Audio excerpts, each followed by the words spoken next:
7:38 here on AM 1460, the new WXBR. You are listening to the Metro South Morning Show, PM in the AM. Peter Zimbor and Mike Pava here with you on this Tuesday. Just a few weeks ago, Mike, we had UFC lightweight contender and East Bridgewater native Joe Lozon on the program, and based on the response of that interview, we realized that a lot of people are excited about a forthcoming Ultimate Fighting Championship event coming to the TD Garden on August 17th. And while some people are excited about that event coming to Boston, others are not so excited about it coming here, and some are looking to ban children from under the age of 18 from attending such events in the city of Boston, one of them being Boston City Councilor Stephen Murphy, who joins us right now via the telephone. Councilor Murphy, thank you so much for joining us this morning. Thanks for having me. It's good to be with you both. Councilor, you filed a resolution recently to ban children under the age of 18 from attending mixed martial arts events in Boston, which would encompass that UFC event and all UFC events which would come here to Boston. What inspired you to file that resolution, and why'd you do it? Well, I filed it because it's not so much the sport, although the sport, it's a brutal sport for kids to be watching, but it isn't so much that as it is the over-the-top nature of the marketing and the hyperbole that goes on with these UFC fighters that I think are poor role models for kids growing up. We have a duty to academically educate children till they're 18, and we should be offering some moral leadership as well. And there are a couple of these cage fighters who are way over the top with their media-driven personas that are not good role models for kids.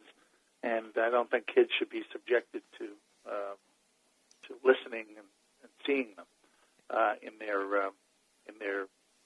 media-driven persona. Is there any specific examples you can give us of certain things that you don't want kids to see in relation to UFC? It's not the actual violence of the sport itself; it's more or less the competitors and their behavior outside of the cage, which you have a beef with. It's the trash talking and that stuff. One of the guys coming here on the 17th of August is Chael Sonnen, and Chael Sonnen goes by the nickname of American Gangster, and he's been on YouTube, and he talks about escalating violence. He's a role model for kids on the internet, and he says if someone punches you, kick them.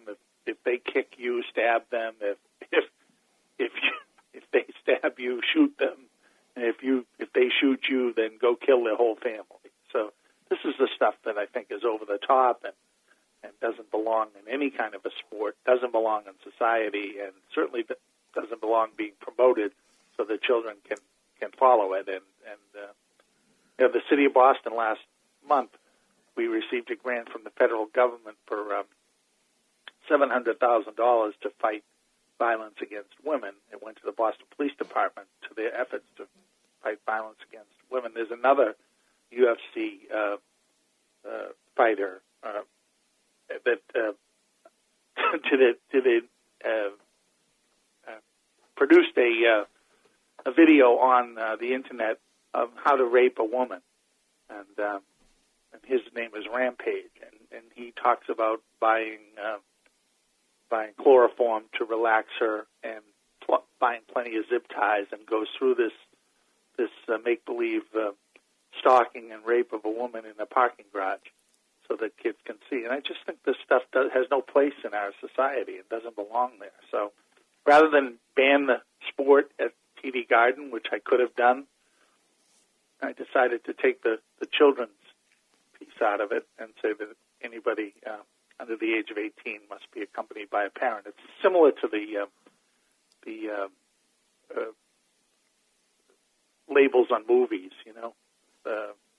The stuff is just out of control and over the top, and studies have shown that exposure to media violence leads to mental health problems for children and adolescents.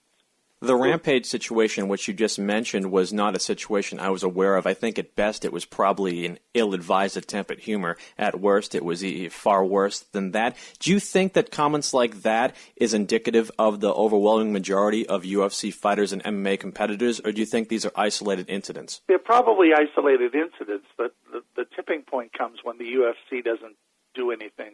They just kind of are silent and part of the process. You know, they kind of allow it to go on, and they don't sanction a fighter for stepping out of the good taste and social behavior, you know.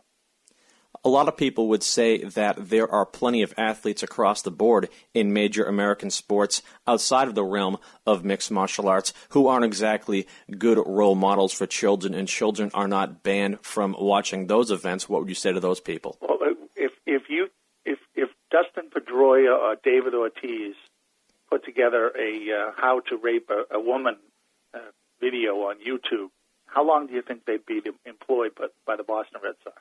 I think a lot of people would point to, say, a guy like Charles Barkley, who one time said that after a game, and I'm paraphrasing here, his wife and children were so happy in the crowd that the team had won, not because the team had won, but because when they lose, they get beat. And he knew that when they went home, they wouldn't get beat. And he was obviously making a joke, but it was a violent joke at that. Charles Barkley is still seen as a rather beloved figure in American pop culture and sports. I don't even remember that. And that's got to be a long time ago. I don't even remember it. But if you take what you just said about Charles Barkley versus someone going on the Internet teaching kids how to rape a woman, it's apples and oranges. It's two different things. These guys are way over the top.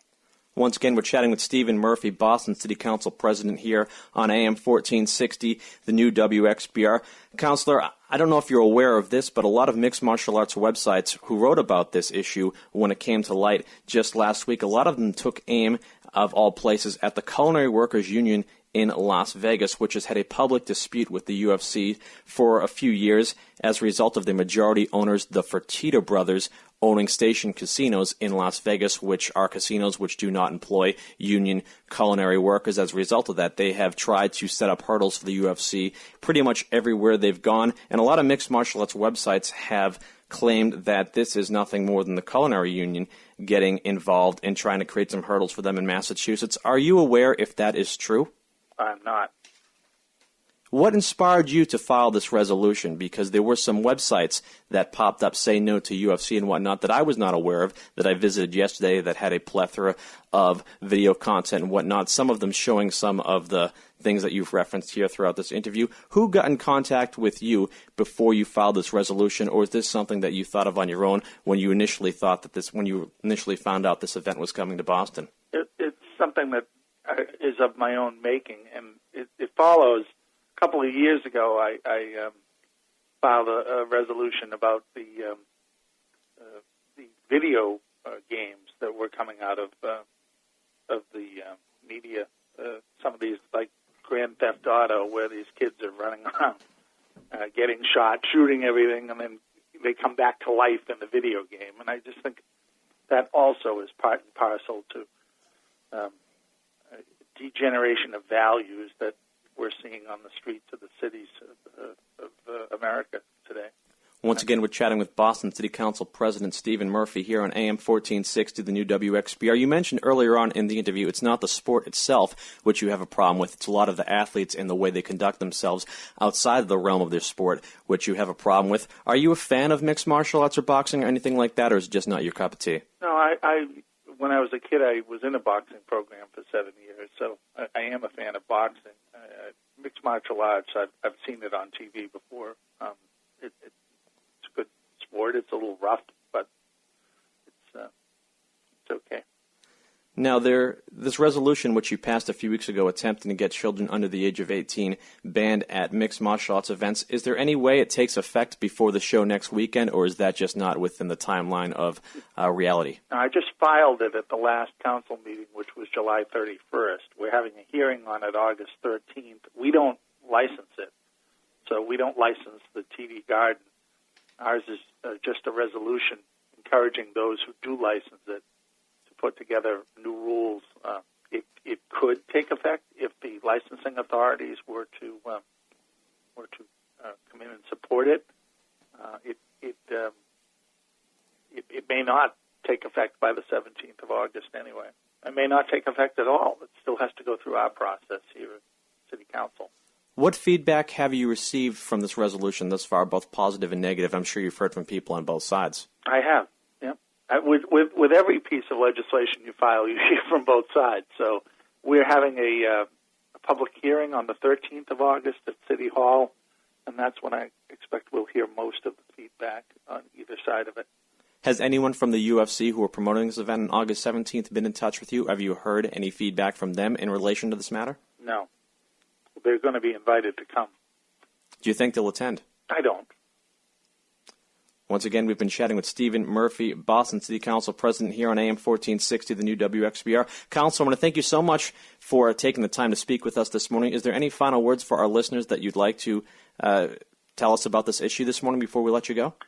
No, I think it speaks for itself. I think you either allow this stuff, over-the-top stuff, to continue, and you do it to the detriment of your children, or you try to make a stand and stop it somewhere. It's all paid media stuff where someone's making a lot of money, and the more outrageous they get, the more money they make, and then they market stuff to children. And I think society should stop it where they can.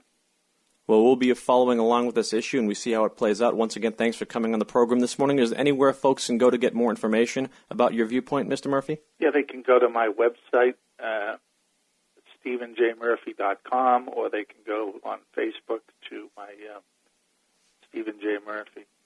And they can follow along on Twitter at Councilor Murphy. Councilor, thank you so much for joining us this morning. Bye-bye.